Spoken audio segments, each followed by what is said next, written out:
আমি কিছুই বলবো না। শায়েরি সোহাগ ভাই কিছু বলবে, আপনারা শুনুন। যতই ভাবি বলবো না কথা, ভিডিও দেখে ঘোরাই মাথা শুরু করলাম, তাই বাধ্য হলাম ধরতে তোমায় দেবো একটু ঘাই। বয়সটা তোমার লেখাপড়ার হাতে থাকবে বই, না জ্বালাতে বিয়ে করে ঘরে আনছো সই। টোকন এখনো শক্ত হয়নি, ভাঙাইতে চাও ঘানি, কাছে না যেতেই বেরোই যাবে তরল সাদা পানি। আনছো ঠিকই চিকন চাকন কচি একটা মাল, ডলাডলিতে কাজ হবে না, চেষ্টা হবে খাল। বিয়ে মানে জুঙ্গাল ঘাড়ে বাইতে হবে মই, ভাত কাপড় না দিতে পারলে ঘরে থাকবে না সই।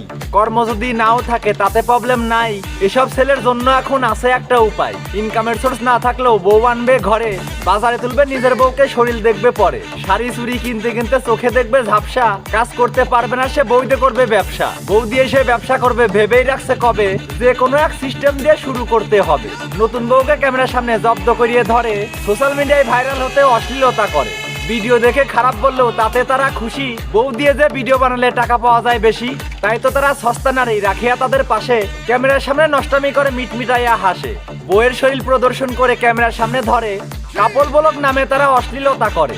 এমন ছেলেদের পরিবার নাই, রাস্তাঘাটে জন্ম, কেমন করে বুঝবে তারা নিজের বউয়ের মর্ম। ভিউ কামানোর আশায় তারা ভিডিও বানায় বাজে, টাকার জন্য নিজের বউকে বিলাই মানুষের মাঝে। এদের ভিডিও দেখে দেখে দেশের পোলাপান ভাবে, বিয়ে করিয়া বউ নিয়ে তারা ওই লাইনেই যাবে।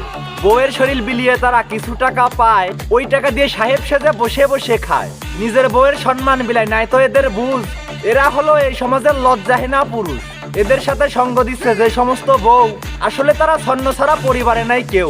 যে সমস্ত কাপল ব্লগার অশ্লীল ভিডিও বানায়, এসব তাদের স্ট্যাটাস আর বংশের সাথেই মানায়। বিনা টাকায় স্বাদের ব্যবসা, নামটি তাহার বউ ব্যবসা। নিকাল।